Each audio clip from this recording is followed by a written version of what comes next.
The last inductee we welcome has touched the hearts of many of us. As her husband put it, she came from as far down to as high as you can get. Mary Walker's life has been anything but ordinary. She has a perseverance and inner strength unique only to true champions.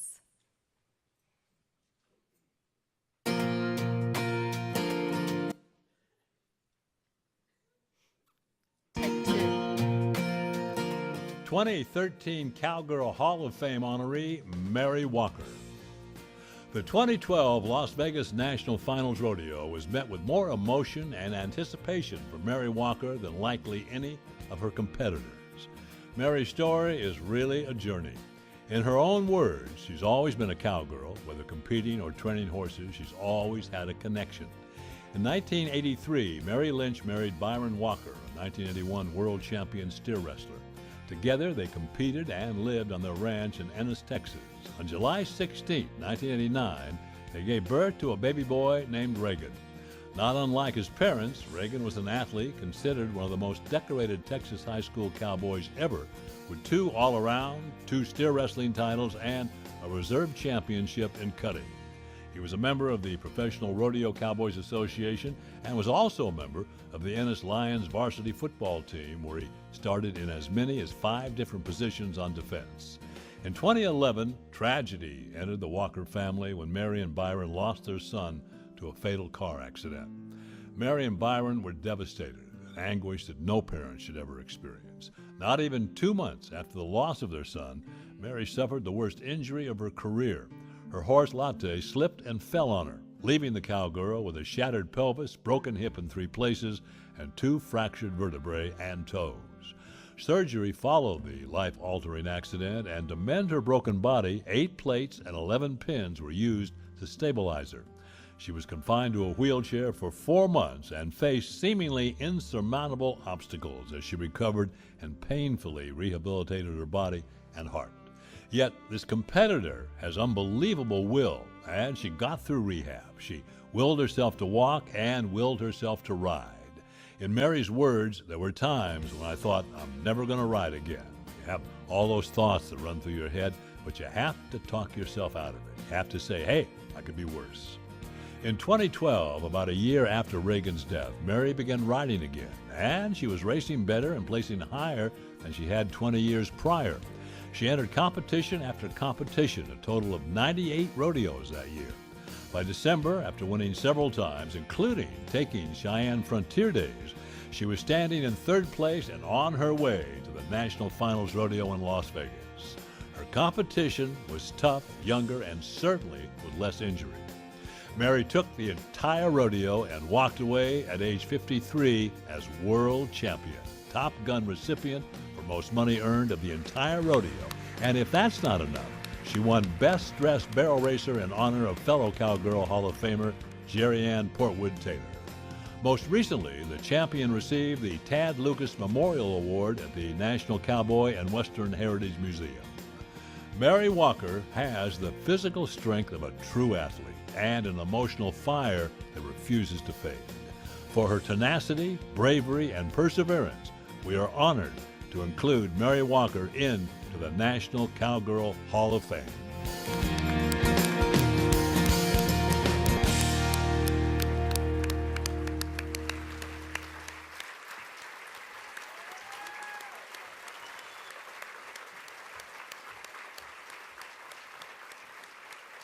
I think you'll agree with me that Mary Walker is a true champion, and her story deserves to be told for all the world to hear. Mary Walker.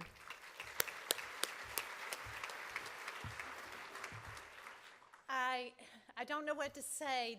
The inductees before me probably said it all, and the video said it all. But I'm just so honored to be here and in such shock to be here.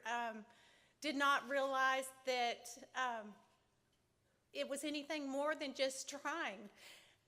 Just becoming a person and just being able to go on and do what I love to do, and to be in the world of rodeo and the sport of barrel racing.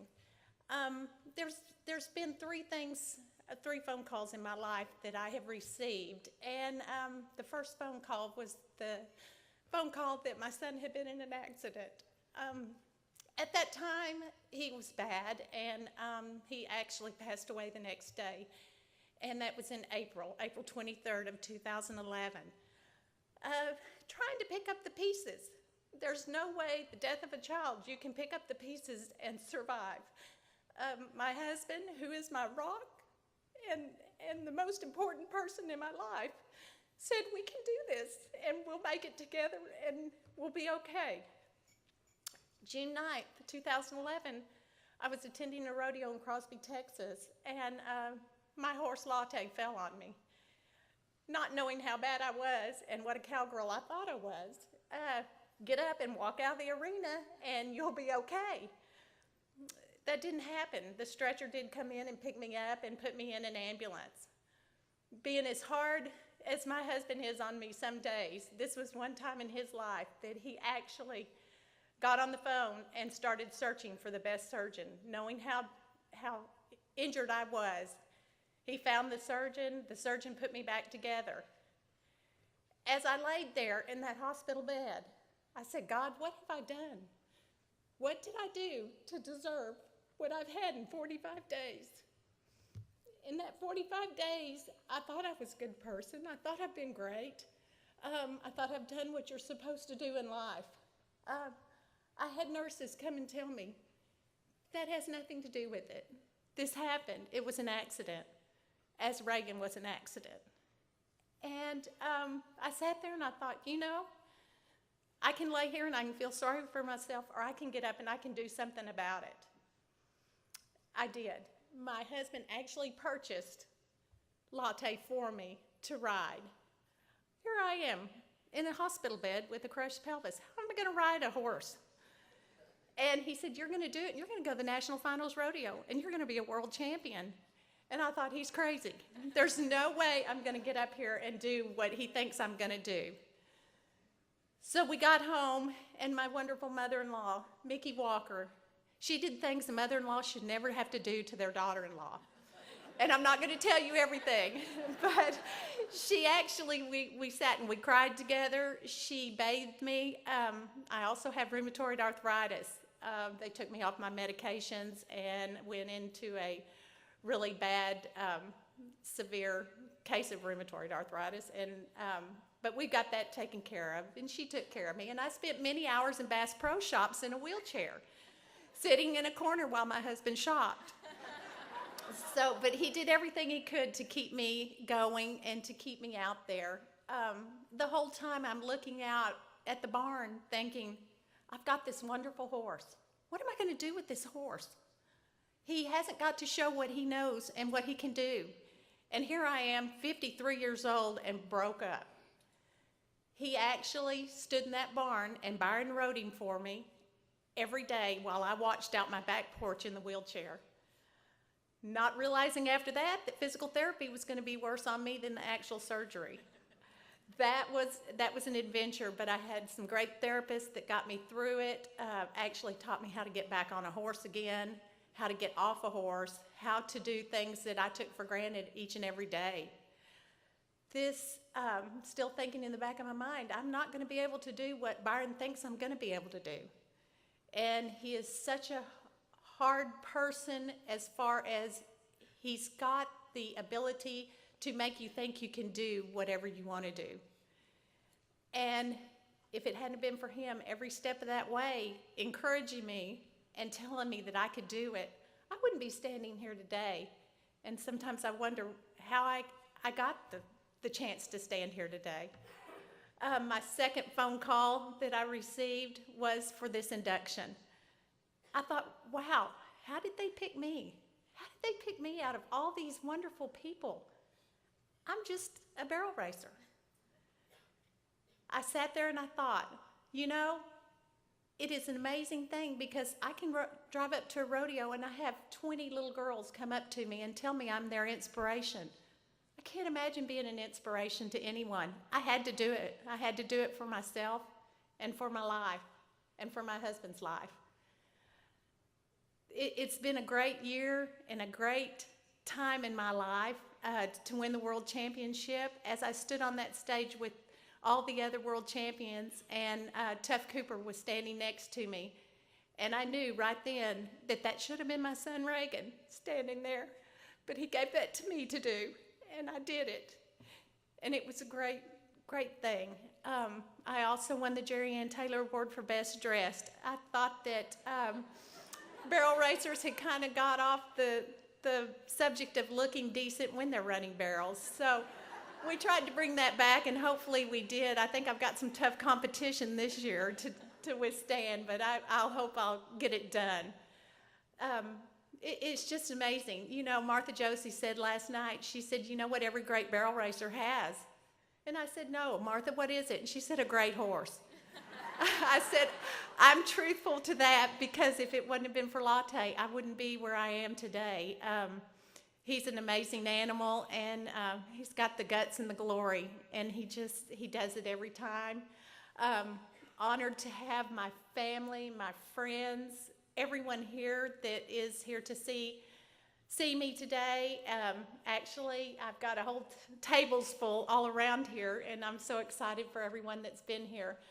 My veterinarian, which is glad to be here for two people, Dr. Cliff Honus, and he has helped me in every way keep Latte great and going good, and very honored to have him as my veterinarian. I have Clayton Hass, who was one of Reagan's best friends, with us today, and he actually helped take care of me last year at the finals. People don't really understand, it takes an army at the National Finals Rodeo to get through 10 days of grueling competition.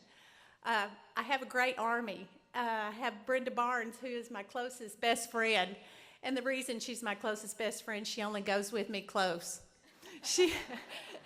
I have Nancy Hollingsworth and Lisa Wallace, who have supported me through the whole thing. Actually, Nancy's daughter took care of me while I was in the wheelchair, and Lisa has always been there to encourage me and to make sure that you know, it's going good for me.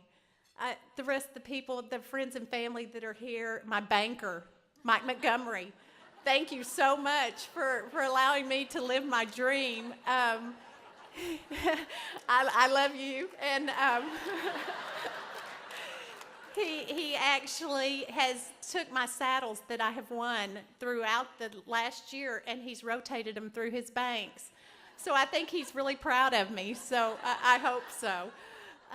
It's just been amazing. What a sisterhood this is going to be for me for the remainder of my life. My third phone call I received was to get the Tad Lucas Award. What an honor that was.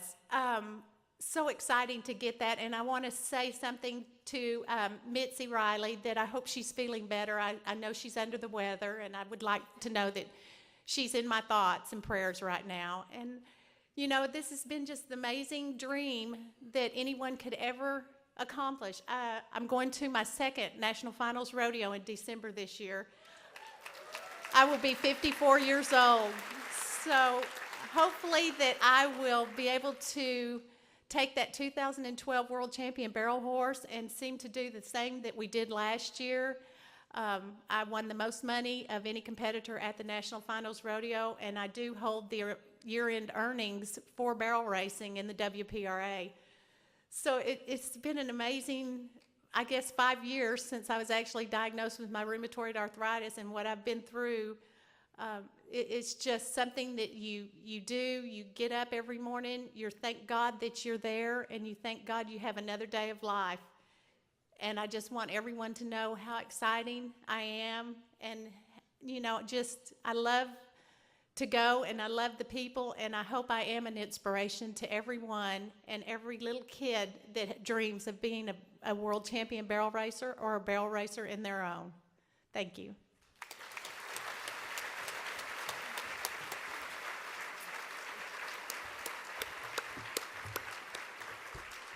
Mary touched on, and the video touched on also, and for those of you that don't know, the Jerianne Taylor Award is given by the Cowgirl Museum in conjunction with the Women's Pro Rodeo Association, and we established that last year when we lost our 1985 honoree, Jerianne Taylor.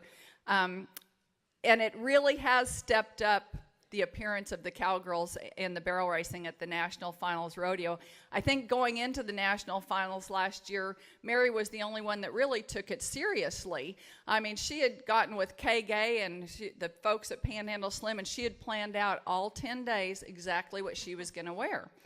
Well, about 8, and really it stood out so much how great that Mary looked in the arena. But by the 8th go-round, when some of those girls hadn't really won a lot, they're thinking $5,000 is a lot. So all of a sudden, by the 8th go-round, people started matching their leg wraps with their shirts, but there was nobody that looked as good as Mary. And I understand in talking to her the other day, she's already got all 10 performances lined out for this year, so she will be a force to be reckoned with. And that Jerianne Taylor Award is also given at the Fort Worth Stock Show, and so you can be looking for somebody to be really dressed great at the short round the last Saturday night of the Stock Show as well. It's been a great thing for the Cowgirl Museum to do.